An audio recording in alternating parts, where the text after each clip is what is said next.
It's to welcome our first guest of the league year. I was able to reach out to her, I think right after Carrie convinced me to be chair of SPAC for this year. Um, and asked her to come and be our first special guest.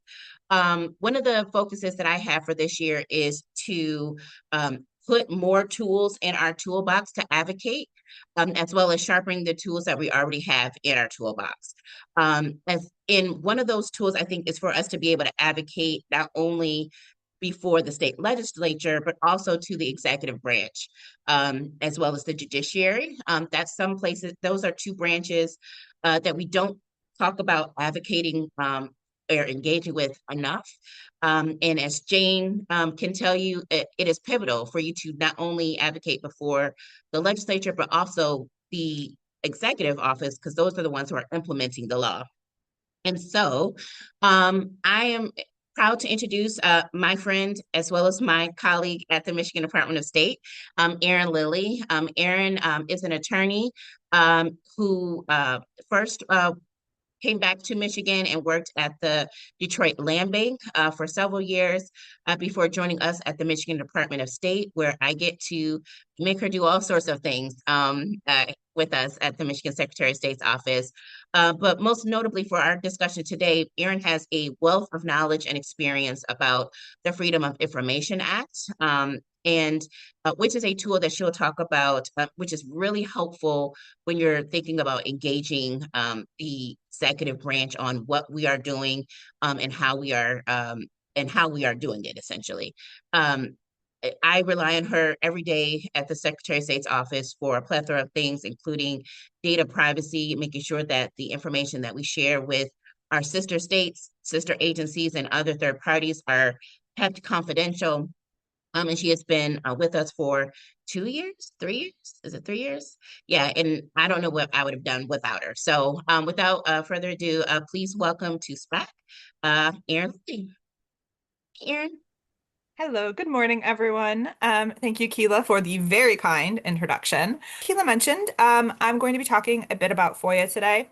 So I have been dealing with FOIA since my time at the Land Bank. I served as the organization's FOIA coordinator for about 6 years, so it's a group of about 150 people, which means I processed every FOIA that we saw. I now work on FOIA as well with the Department of State. And so what I kind of want to go over with you today is an overview of kind of what FOIA is, how it actually works in the state of Michigan, and then also provide you with some insight, some tricks, and some tips that are going to help you be successful in your FOIA request.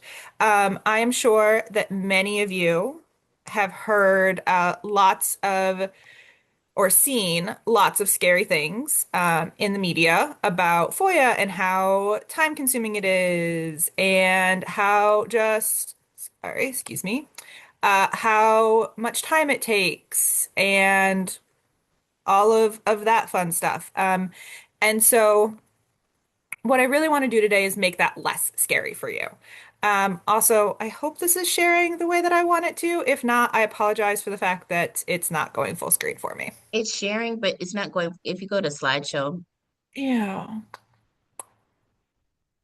You can tell I deal more yes, there we with go. Teams, go up Yes, top to. thank you. There you go. There you go. Thank you. Yes. Welcome. Appreciate you, Keela. The appreciation goes both ways. So if at any point you have questions, feel free to ask them, interrupt me. I do have some time saved for questions at the end. But this is something that I'm in kind of every day. And so I know that sometimes when that happens, something that makes a lot of sense to me is a straightforward path of logic. You don't have that same experience, it might not. So please feel free to interrupt me at any point as needed. So the first sort of question, obviously, is what is FOIA?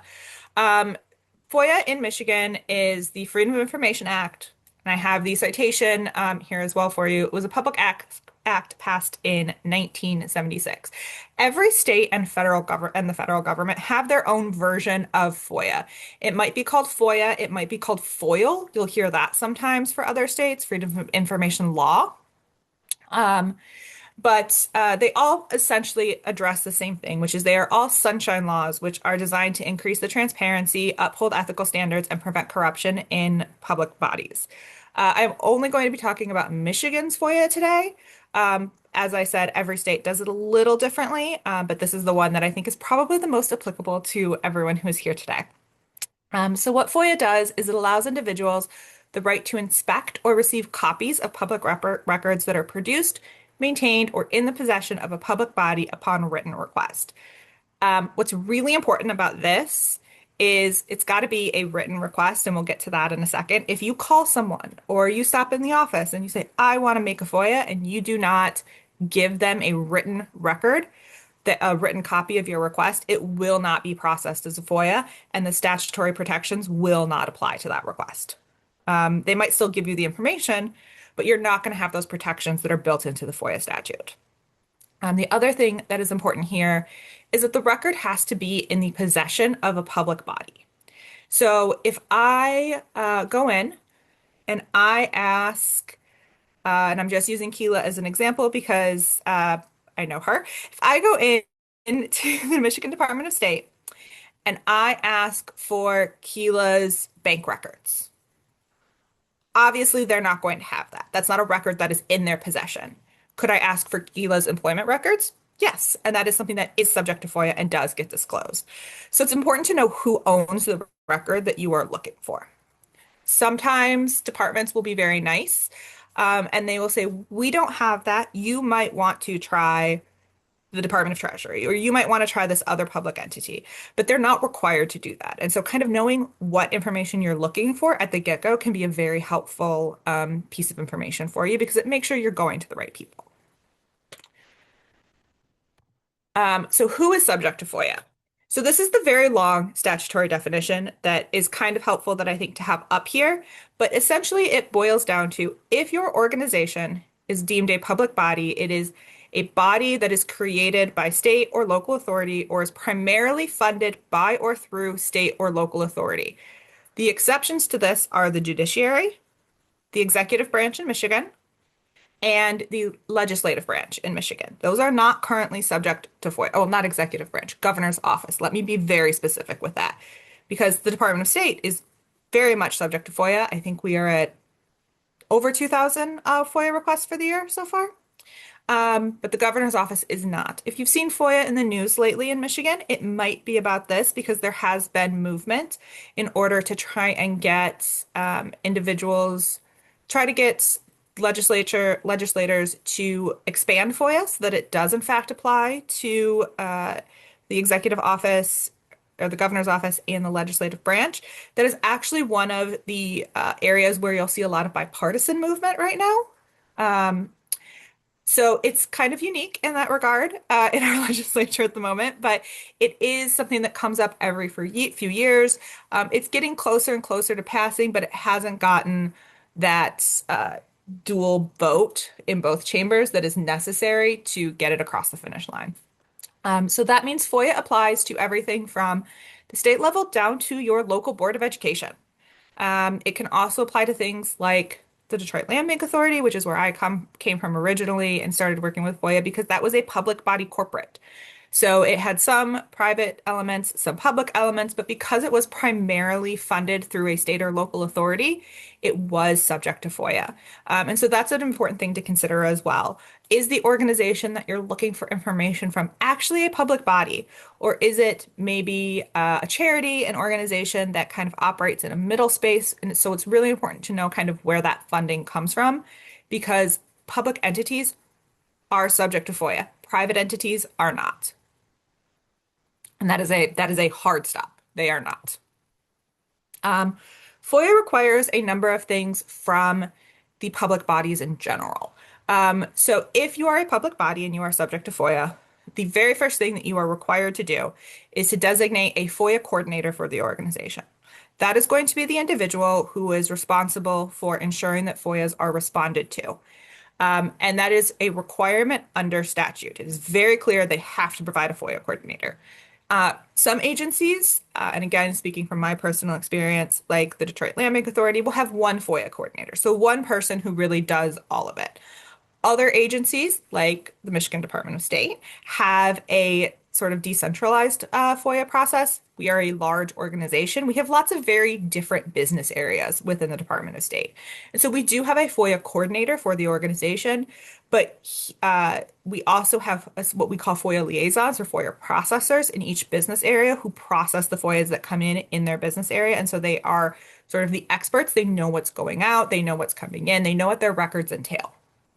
Public bodies have to create FOIA policies for the organization, including an appeal process. And we'll talk about that in a little bit.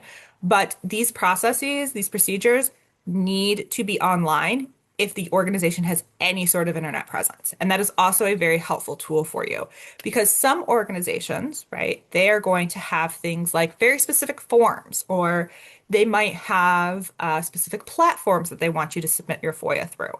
And if you're using that, you're making sure that you're doing it the way that, they are requiring it, they want it. And so you're more likely to get your request responded to and to actually get the information that you're looking for, which is a really important part of FOIA, right? The whole reason that you are submitting a request is because there is something that you are looking for. There is some record that you want to see.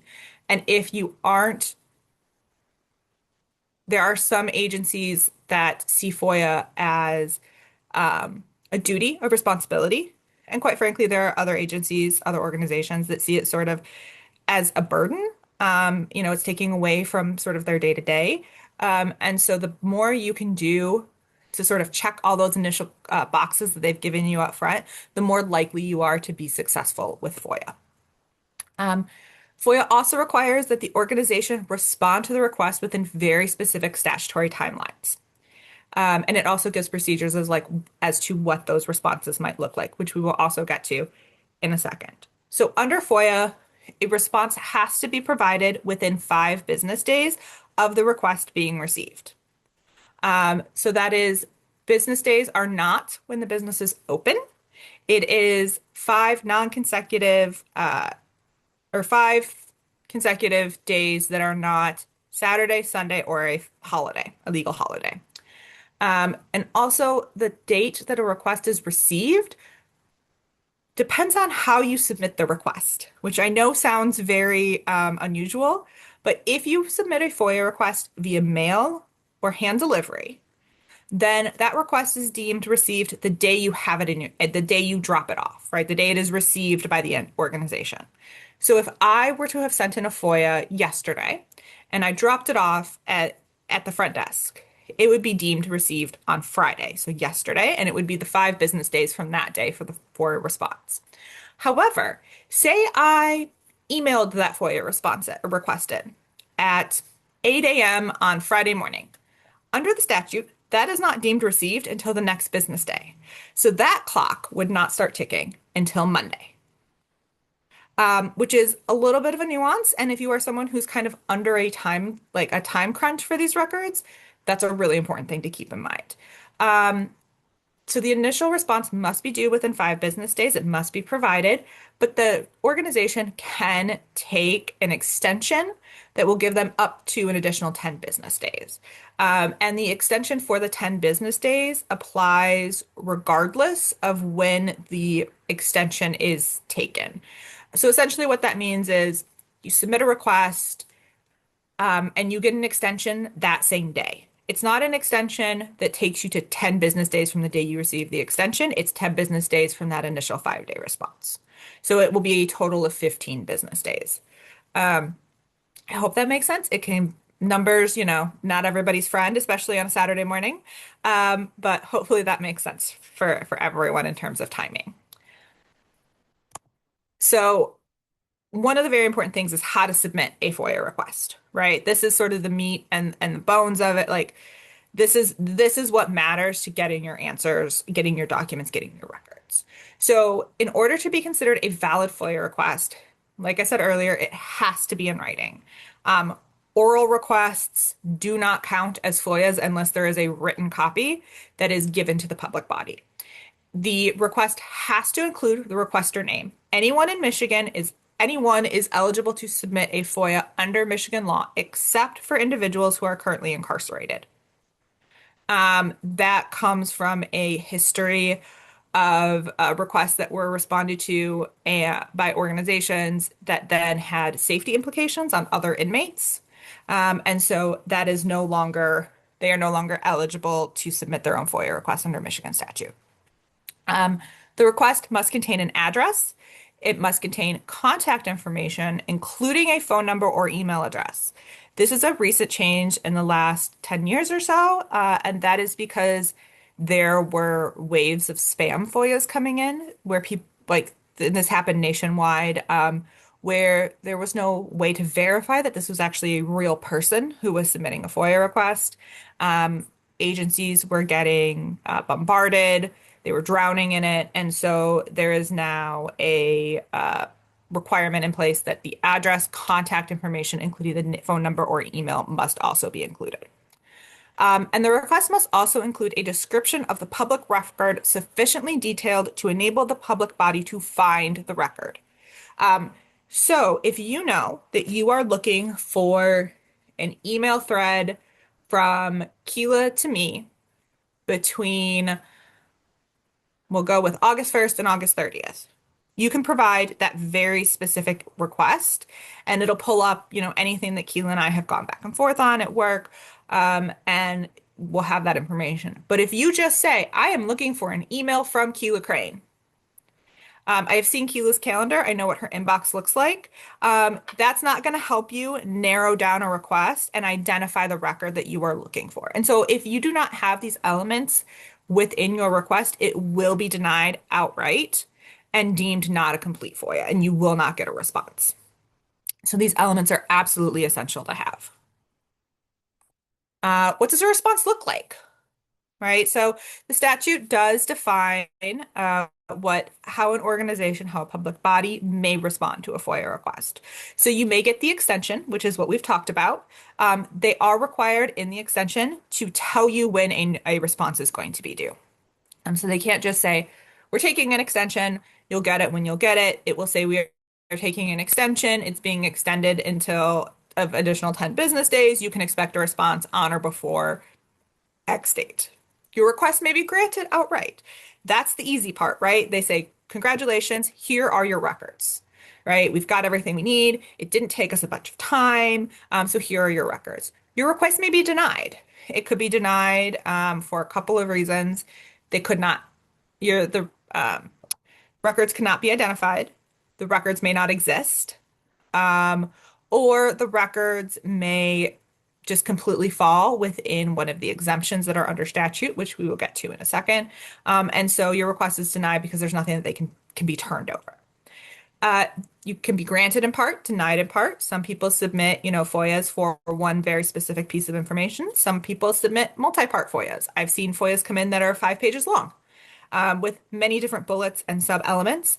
And so those ones are granted in part and denied in part mostly, because of just the volume. And sometimes you will have, emails between Keela and I. And Jane, I'm going to use you as an example because I see you on my screen and your name, but maybe you and Keela haven't emailed in the last few weeks. And so there are no emails between the two of you. So that portion of a request would be denied. The other sort of response that you may get is a deposit or a fee letter. You might hear called both things. So essentially that can happen when the public body has looked at your request and said, we have this, but it's going to take some time and it's going to pull someone away from their standard like day-to-day responsibilities. And so we're going to charge you for that. That response, and we'll get into kind of how that charging happens in a second. But that invoice, it has to include a detailed breakdown of the costs associated with both the production and the review and redaction of any of the materials. So it's not just you're charging kind of a lump sum. It has to be broken down between the costs associated with gathering the materials and like producing them and the cost of redacting them and having an employee take the time to work through that.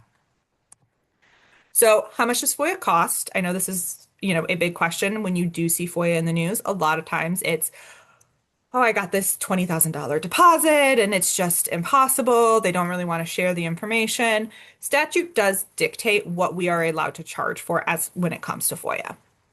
And so the emphasis here is mine, but public bodies may charge for the actual incremental cost of duplication or publication including labor, the cost of search, examination, review, and the deletion and separation of exempt from non-exempt information. So essentially, if you are working on this request, any sort of stage of it, you are eligible to charge for it. And the rate that is allowed to be charged is of the lowest paid employee capable of doing the work. It may include up to 50% of the salary to of their salary charge to cover their fringe benefits. The really important part of this is that it's the lowest paid employee capable of doing the job. It's not the lowest paid employee who did the job. It's the lowest paid employee capable of doing the job. So if you have three people in an organization, um, and the person who makes the lowest wage had access to all the records and could do the work themselves. But they were on vacation. And so the highest paid person at the office did the job just so it got out the door. You still have to charge for that lowest paid employee's salary rates. And the charge has to be given in hourly increments, rounded down to the nearest quarter hour, right? So you can't say it's going to cost $50 flat fee and there's no explanation. You have to break that down and you have to break it down in terms of timing and round down to the nearest quarter hour.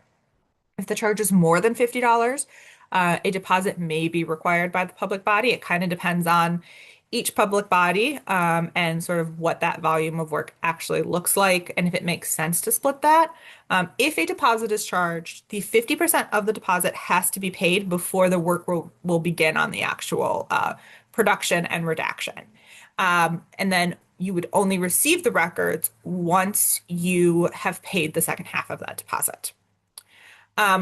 One thing to keep in mind is FOIA, there's no limitations in FOIA as to how many requests you can submit, right? There is nothing that says you get 5 requests a year, you get 10 requests a year, you get 2 pending requests at one time. And there's no penalty really for submitting multiple requests.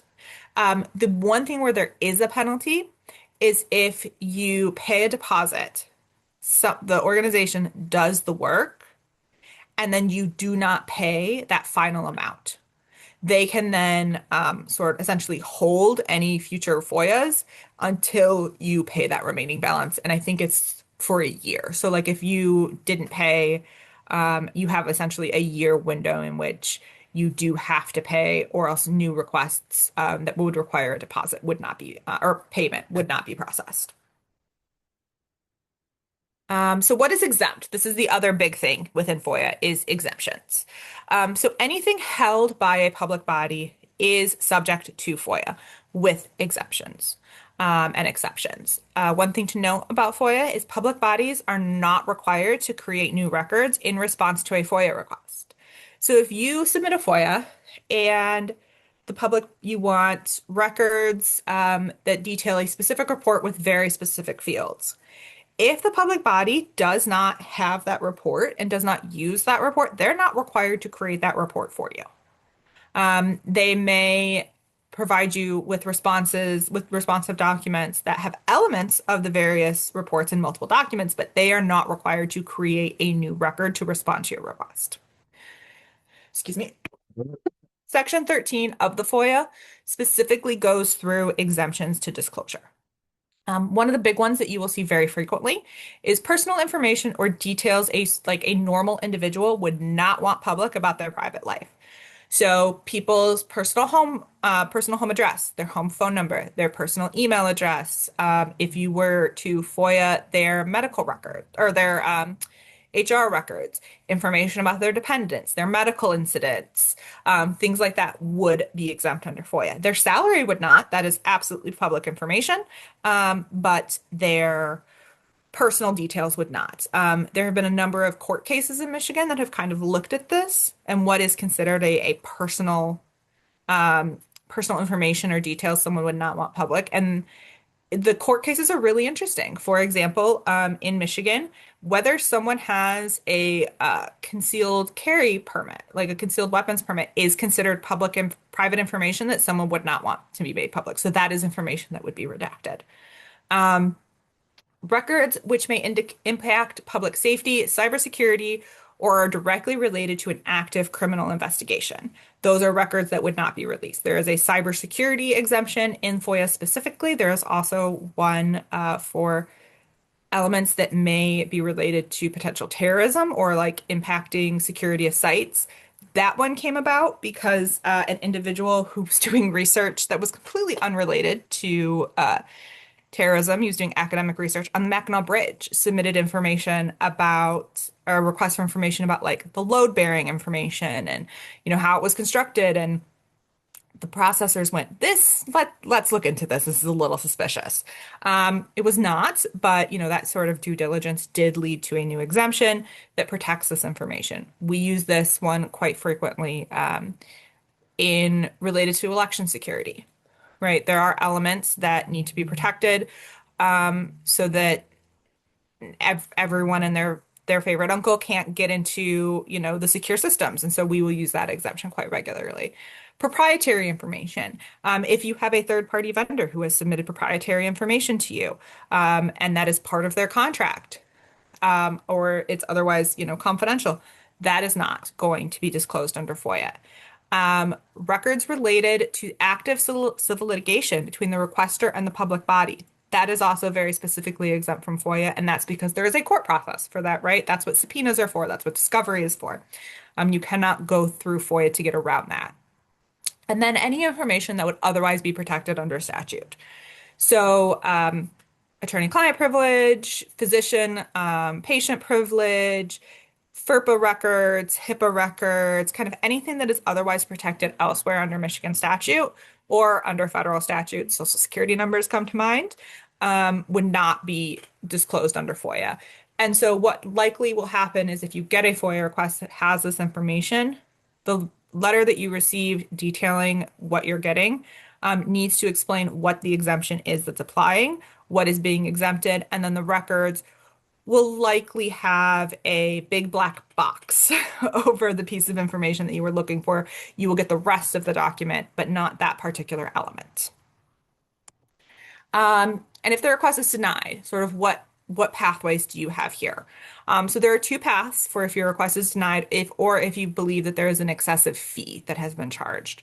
The first is an appeal. The public body's FOIA procedure must detail the process for appealing a denial or a fee estimate that is required under statute. And essentially, you then appeal to the head of the public body. You provide a written appeal. It has to say the word appeal in it and identify the reason for the appeal. One of my favorite appeals that I've dealt with is when I worked for the land bank. We denied a request from an individual because he was incarcerated. And also, quite frankly, his request, we didn't have any records. He thought we were an actual bank. And so he was asking for information about how to open an account, how to open a savings, and like what records do you need? So we denied the request for both because he wasn't eligible under the law and also because we just didn't have the information and we kind of gave him guidance as to what the land bank actually was. He appealed that decision to the head of our public body saying that we were discriminating against him.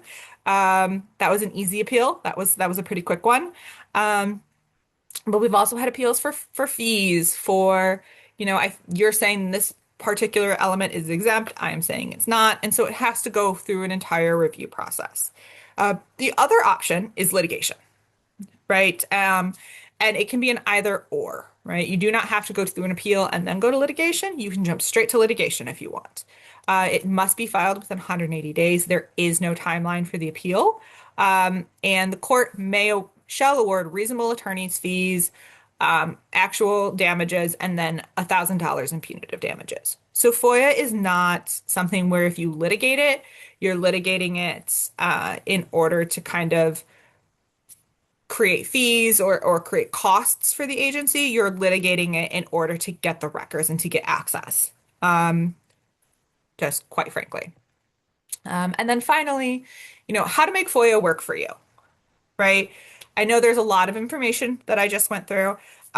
Shockingly, FOIA is one of those statutes where everything you need is really in the statute. Like they've done a very good job in Michigan specifically of outlining the various elements of FOIA, but it's still a lot. It's about 15 pages of statute. It's a lot to look at. So here's sort of my tricks that I've learned from processing FOIAs for almost 10 years now. One, start small. Like I said, there is no limit on how many FOIAs you can submit in a given year, in a given time period.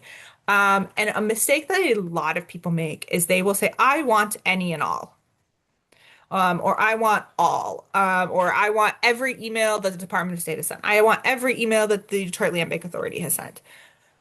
You're going to either get that request denied because it's not specific enough to identify the records that you need, or you are going to get a massive bill because they're just going to pull everything, which really leads into part two, which is be specific.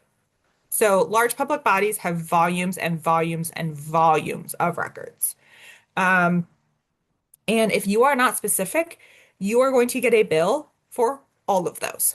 And it's not just going to be the bill to pull them together, it's going to be the bill to review them and review any redactions. And depending on the volume and the nature, it could be that there are some of those documents that only the head of the organization can review. And so you're going to be paying for that salary rate. Um, on the flip side of that, small public bodies may not be familiar with FOIA.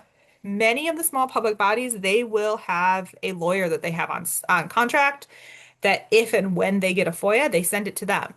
And so, that person's not intimately familiar with the sort of records that they have. The small public bodies, this may be the first time that they're working through this. Maybe it's a township committee, maybe it's a township clerk, it's someone who, doesn't have a work email and doesn't have an IT department. And so they're kind of doing this on their own and they're figuring out, what's subject, what's not. And so being specific is going to help you as much as possible to make sure that you actually get the records that you are looking for and you're moving forward on the process in a way that is functional for you. Also, don't be afraid to refine your request. So, for example, if you submit something that says, I want any and all, and then you get a feedback that's like $20,000 or something ridiculous. And they say, we have tens of thousands of pages and it's going to take hours and hours and hours. And it's going to take like 5 years to do this work. Then that's not very helpful for you. So there's nothing saying that you cannot take that request that you submitted and say, let's think.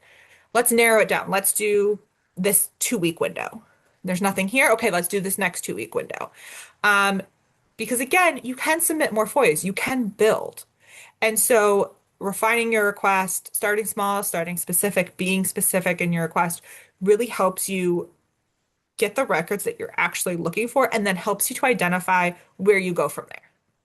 Because the other thing to remember, and we see this sometimes, is when you ask for everything under the sun with FOIA, you're going to get everything under the sun under FOIA.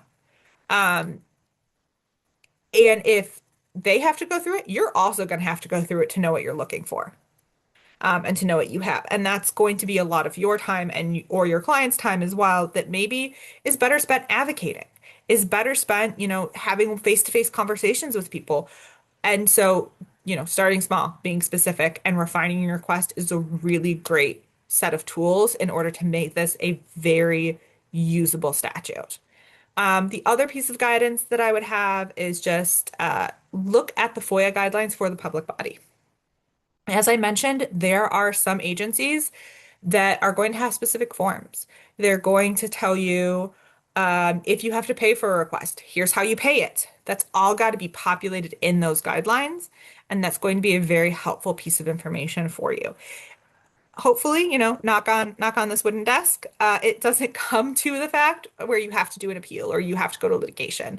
But it's always helpful to know the framework in which you are working as you work through that process in case there are any issues. We want this to be as smooth a process as possible, but sometimes there are a couple of small delays, or a couple, especially if they're not familiar with FOIA. And so having that familiarity with the guidelines for that specific public body can also be very helpful. And then finally, the piece of information that I would direct everyone to is the Freedom of Information Handbook published by the Attorney General. This is a incredibly helpful handbook. They update it every few years, about a year or two after each Attorney General election. And what it does is it goes through FOIA really from a user perspective. So it will have a breakdown of the statute, what each element of the statute means. But more helpful is it will have examples of case law attorney general opinions, where they go into some of these more nuanced elements that maybe you're not sure if it's subject to FOIA. Maybe you're not sure if it's covered. Can I request contracts under FOIA? Can I request someone's personnel record? What is a business day? How does that work? Um, you know, it will have the case line, like the citations in there. It will have a high level summary, and it will give you that guidance to really help make that as successful as possible. Because there's nothing more frustrating. Well, I'm sure there are, but in FOIA, there are a few things more frustrating than, you're asking what you know that you need, and the public body is saying, I don't have to give it to you, or we don't have that record. That the handbook can really help with that and really help make it clear, like, is it subject to FOIA? Especially if you get a denial that you're like, that doesn't seem right. That seems like something that is very clearly subject to FOIA. That handbook can really help give some additional guidance. It's about 60 pages. It's very much written for the public user, and it's just a really good resource to have. Um, yes, so that is my FOIA rundown. So, the next point is, what sort of questions do people have? Is there anything that I've missed? Anything people would like more information on?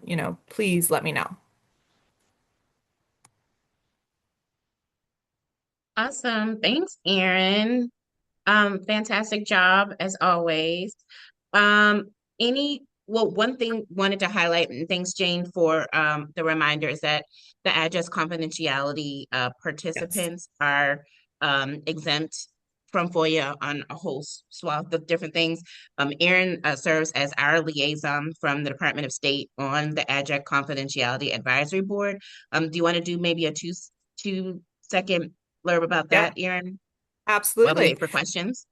Yeah. So as Keela mentioned, address confidentially, address confidentially, address confidentiality program participants. There we go.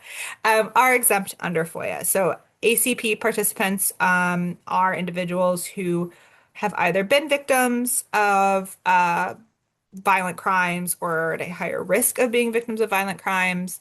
Um, and they are individuals who enroll through a program with the Attorney General office when they move locations, that allows their address to be masked. So they get all of the identifying documents. They're allowed to fully participate, in life without having to worry about their information becoming public. All of their mail goes through the state of Michigan receiving center, essentially. That it is all processed that way. Their driver's license is masked in the system.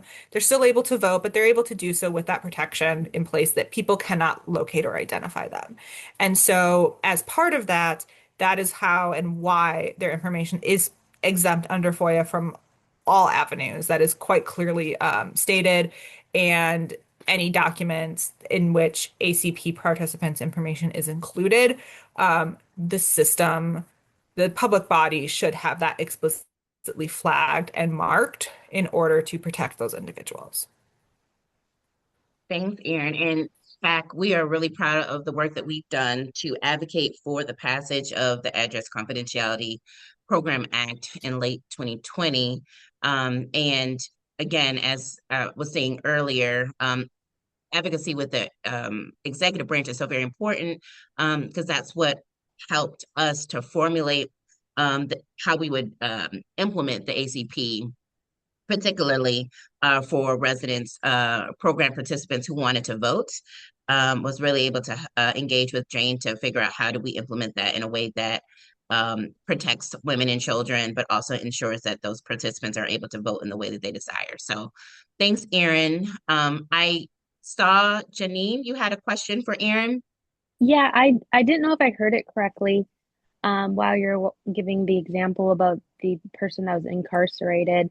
Was it denied because they were simply incarcerated, or was it denied because they thought you were a bank? For that particular individual, it was both. Under Okay. the statute, we would have been able to deny it specifically because they were not eligible under the FOIA statute. My approach to FOIA is very much that it is a tool for transparency and a tool for education. Hmm. And so just straight up denying that individual for that reason would not get them the information that they thought they were searching for. And so we did provide that additional information within the request that elaborated as to why else it was denied and tried to redirect him.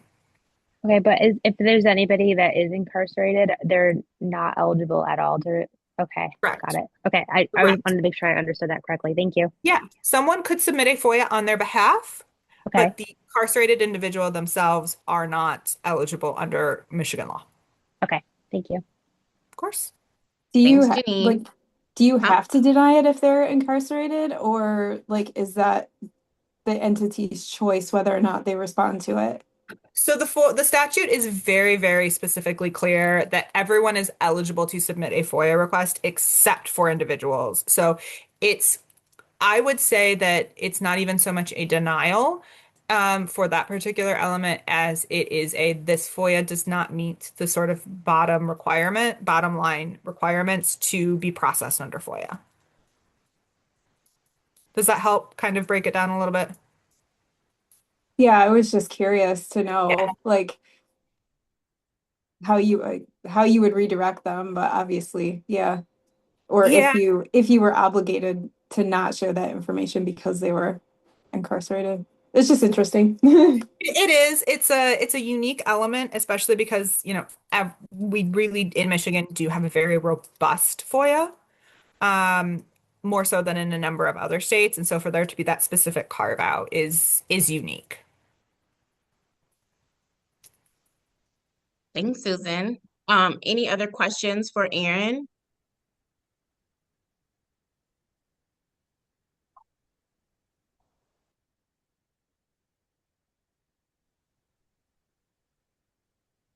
Going once, going twice. I just want to say thank you. That was very informative.